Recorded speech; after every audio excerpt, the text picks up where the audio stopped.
Amour et argent, mon opinion sur le sujet, c'est ce qu'on va voir dans la vidéo à venir.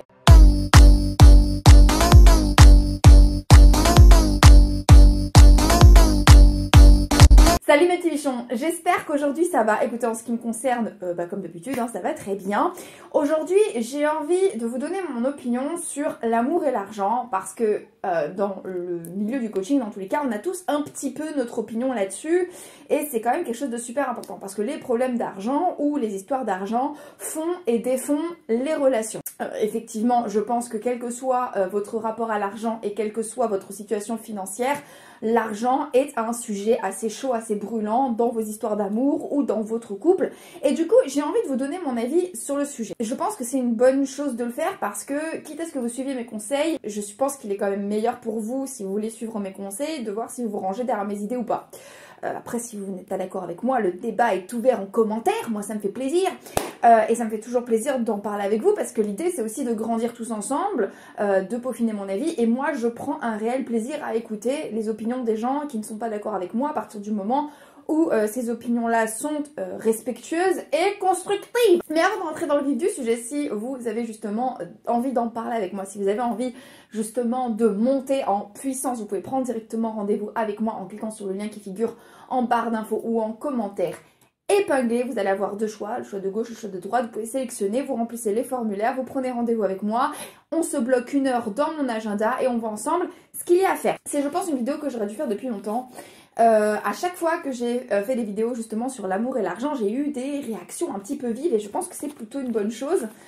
J'aime justement mettre un pavé dans la mare. J'ai des opinions qui sont à la fois pour moi qui font... Enfin, mes opinions en ce qui concerne l'argent, j'ai l'impression que c'est du bon sens et d'un autre côté, parfois, j'ai l'impression que c'est assez impopulaire. Et je pense que je ferai aussi une vidéo, un petit peu, dites-moi dans les commentaires si ça vous intéresse, une vidéo où j'expliquerai en fait combien est-ce qu'un mec doit gagner pour être considéré comme un bon parti pour les femmes.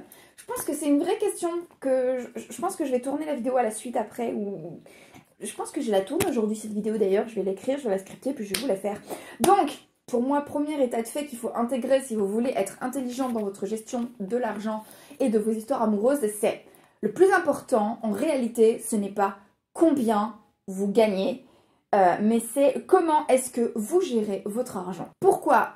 Parce que si vous voulez être bien marié, si vous voulez être dans une relation de qualité, il va falloir faire très attention à la manière dont votre compagne ou votre compagnon, justement, gère votre argent. C'est assez bizarre à dire, mais je pense que c'est très important. Aussi, je pense qu'il est très important d'éclaircir un point qui est crucial, c'est que de la même manière que je dis qu'une femme n'a pas à se sentir qu'elle peut s'approprier votre argent, il est tout à fait normal, je pense, de la part d'une femme de s'inquiéter de la manière dont vous gérez votre argent. Parce qu'à partir du moment où vous vous installez avec quelqu'un, où vous liez votre destin à quelqu'un, ces problèmes, en général de manière collatérale, deviennent les vôtres. Et il peut être très compliqué, voire dangereux, de se mettre en couple, en relation avec quelqu'un qui n'a aucune intelligence financière. Et là où c'est d'autant plus important, c'est qu'une femme qui vous prendra pour son pigeon va particulièrement s'intéresser à l'argent dont vous disposez, parce que pour elle, le plus important,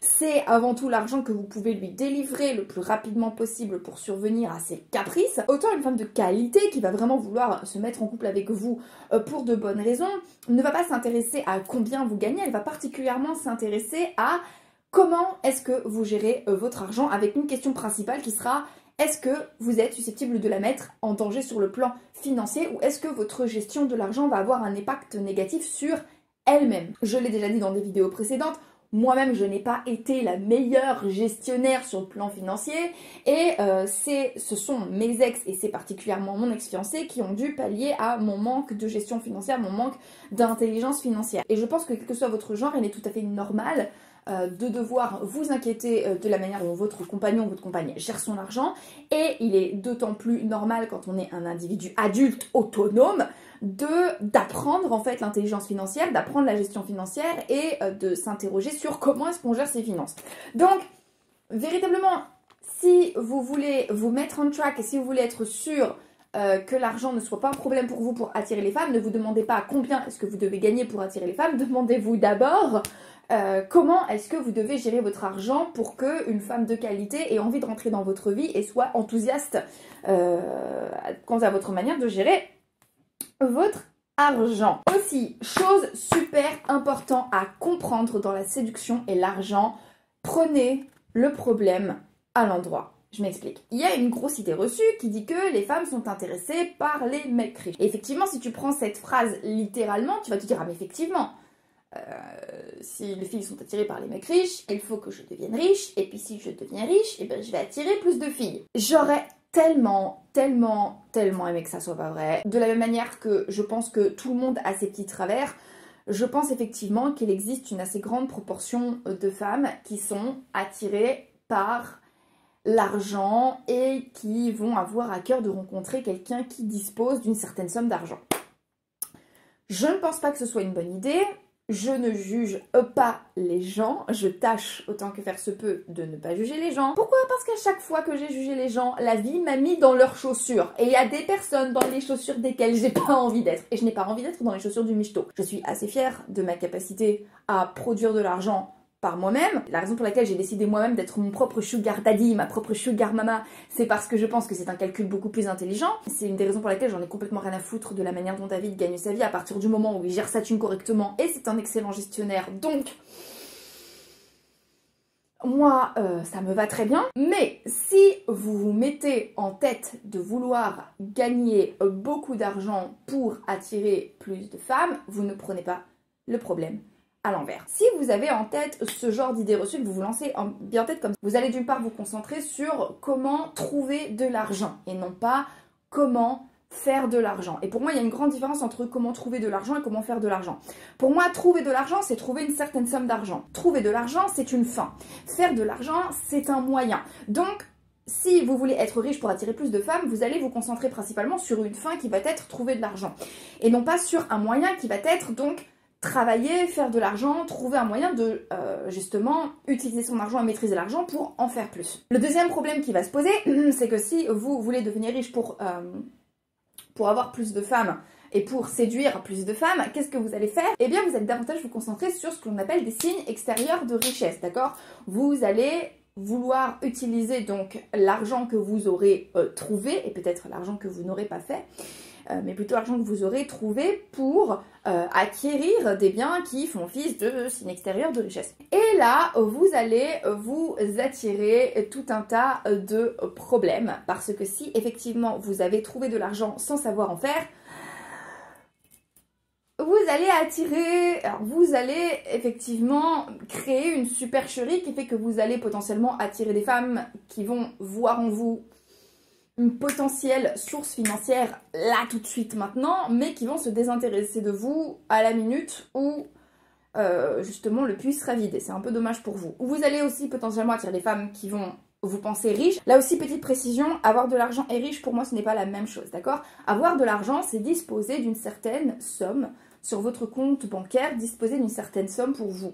Être riche, pour moi, c'est avoir la faculté à faire de l'argent. Donc, vous allez effectivement rencontrer des femmes qui peuvent être prêtes pour le coup à vous mettre dans des situations très compliquées pour s'assurer qu'elles puissent continuer à bénéficier de votre argent, que ce soit de l'argent dont vous disposez ou de l'argent que vous êtes en train de faire. Et par conséquent, vous allez vous retrouver face à des femmes qui vont déployer potentiellement des stratégies tout aussi tordues les unes que les autres pour garder votre argent. Ils vont vouloir absolument vous épouser, qui vont peut-être potentiellement vouloir vous faire des enfants. Et donc elles vont s'approprier l'argent dont vous disposez et peut-être vont elles-mêmes s'approprier vos richesses. Et là, vous êtes en train de vous créer des problèmes. Moi, ce que je vous propose, c'est une stratégie beaucoup plus intelligente. Voilà. La première chose que je vous demanderai de faire, c'est de considérer l'argent comme un outil super précieux. Et cet outil super précieux doit être mis au service de vos ambitions d'abord. Découvrez l'intelligence financière, apprenez l'intelligence financière, apprenez l'indépendance financière, apprenez à maîtriser l'argent. Ne partez pas en recherche d'argent. Apprenez à faire de l'argent. À partir du moment où vous aurez cette capacité à faire de l'argent, ce sera une compétence qui sera à vous et que personne ne pourra vous retirer. Et par conséquent, ce sera une conséquence bien heureuse, un bénéfice collatéral. À partir du moment où vous saurez faire de l'argent, vous allez devenir riche. Après, tout le monde met sa définition de riche, mais vous allez devenir, selon vos propres termes, riche. Et à partir du moment où vous aurez cette capacité à faire de l'argent et où vous serez riche, vous allez effectivement attirer tout un tas de personnes Et vous allez attirer des femmes qui elles-mêmes sont indépendantes sur le plan financier et qui vont vous admirer pour vos compétences et notamment, entre autres, votre capacité à faire de l'argent, mais qui, en l'occurrence, ont leurs propres ambitions, leurs propres rêves, leurs propres projets, leur propre éducation, etc. Et puis, vous allez aussi attirer des femmes qui vont percevoir chez vous des ressources dont elles voudraient s'approprier. Mais dans la mesure où vous aurez développé votre potentiel, dans la mesure où vous aurez développé votre capacité à faire de l'argent, vous aurez développé votre intelligence financière, vous allez pouvoir trier en fait parmi les filles qui seront attirées par vous pour des bonnes raisons et les filles qui seront attirées par vous pour ce que, non pas vous représenter, mais surtout pour ce que vous pouvez leur apporter. Mais vous serez dans un certain état d'abondance et cet état d'abondance fait que vous allez pouvoir filtrer en fait parmi les filles qui seront attirées par vous, celles avec qui vous pourrez véritablement construire quelque chose d'intelligent. Et j'ajoute à ça que vous ne pouvez pas attirer une fille qui puisse être votre compagne pour la vie si vous n'avez pas appris l'autonomie financière et une certaine éducation financière. Bien sûr, vous pouvez être en CDI, vous pouvez avoir un travail tout à fait classique et gagner une somme d'argent qui soit tout à fait correcte et raisonnable sans être mirobolante et attirer une femme de très grande qualité, d'accord? Mais il va falloir pour cela que vous appreniez en fait l'intelligence financière et que vous appreniez potentiellement l'indépendance financière sur un deuxième temps. Et si vous avez pris la peine d'acquérir cette compétence, si vous avez pris la peine de développer ça pour vous, vous allez pouvoir attirer des femmes intelligentes qui sauront reconnaître cette capacité-là comme une grande qualité et là elles vont vous percevoir comme un potentiel partenaire sur le très long terme. Et si une femme a l'intelligence de reconnaître ça comme une véritable qualité, c'est normalement une femme assez intelligente et vous allez pouvoir vous projeter avec des femmes de cet ordre-là. Voilà, moi si j'ai un conseil à vous donner, c'est celui-ci. Donc prenez vraiment les choses dans le bon ordre. Si vous maniez l'argent correctement, si vous savez utiliser l'argent correctement, voilà, les femmes qui viendront à vous ne seront pas une fin en soi. Cela deviendra en fait un heureux bénéfice collatéral. Vous allez vous créer une vie qui peut-être va effectivement attirer certaines michetonneuses, mais vous allez également attirer des femmes un tout petit peu intelligentes qui sauront reconnaître votre vivacité d'esprit sur le plan financier. Alors, est-ce que j'ai autre chose à vous dire là-dessus? Oui, dernière chose que j'ai envie de vous dire par rapport à l'amour et l'argent, pour moi vous êtes autant en droit de demander, si une femme vous demande des comptes sur la manière dont vous gérez votre argent, vous êtes également en droit de lui demander des comptes sur la manière dont elle gère son argent. Je suis pour l'égalité financière à 100% en amour, quand bien même si j'ai aussi conscience du fait que sur l'échelle d'une vie, sur l'échelle de toute une vie, il se passe des choses qui font qu'à un moment donné, il y en a un des deux qui gagne un petit peu moins. Et si vous avez envie de bâtir une relation sur le long terme, il faut quand même garder ça en tête, d'accord?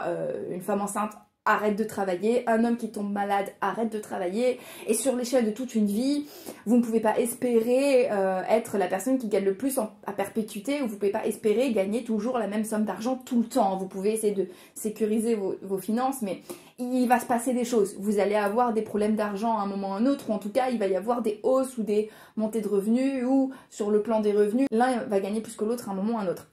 Tout à fait normal. Il faut garder ça sur le très long terme. Mais je suis pour une égalité du déploiement des ressources dans un couple, d'accord? Je pense sincèrement que si une femme est en mesure, si une femme vous demande des comptes et s'approprie une partie de votre argent, vous devez également vous approprier une partie de ses ressources. Et vice versa, si vous vous appropriez les ressources d'une femme, elle est également en droit de s'approprier les vôtres. Ça me semble tout à fait normal et naturel. Moi, je suis pour l'égalité des ressources. Alors, qu'est-ce que j'entends par ressources aussi? J'entends par ressources tant argent, énergie, potentiellement compétences, qualité, connaissances et contacts. Et en général, j'inclus les ressources et pas exclusivement l'argent, parce qu'une femme peut très bien ne pas avoir beaucoup de revenus parce qu'elle ne travaille pas, mais être particulièrement impliquée dans la vie de la maison, dans la vie du foyer, et vice versa. Une femme peut très bien être une chef d'entreprise qui travaille beaucoup, et son mari peut très bien arrêter de travailler parce que c'est lui qui subvient à l'éducation des enfants, ou il peut tout à fait être derrière les ambitions de sa femme et accompagner sa femme dans ses projets de la même manière que certaines femmes au foyer sont à l'intendance ou s'occupent justement de tous les menus travaux que requiert le fait de monter une boîte. Je pense sincèrement à ce moment-là qu'il faut penser en équipe et je vais vous donner un exemple tout con. Mon tout premier site internet, c'est David qui s'en est occupé. Il m'a fait bénéficier de ses compétences quand moi j'ai décidé de me lancer à mon compte. Je pense sincèrement qu'il faut raisonner en équipe, mais que si une femme veut s'approprier votre argent, elle doit également elle-même mettre ses ressources sur la table. Et si vous voulez effectivement vous approprier les ressources de votre compagne, il faut vous aussi que vous ayez des ressources à mettre sur la table. Voilà, il me semble que j'ai tout dit pour aujourd'hui. C'était une vidéo un petit peu longue, mais j'ai préféré mettre un peu les bases J'avais envie en fait de poser les bases sur ma vision des choses. Après, libre à vous d'être d'accord ou pas avec moi, encore une fois. Le débat continue en commentaire, je pense que ça peut être super intéressant. Je vous fais des gros bisous, prenez soin de vous. Et comme d'habitude, n'oubliez jamais que si une petite quiche comme moi y arrive, tout le monde peut y arriver. Donc maintenant, c'est à vous de jouer.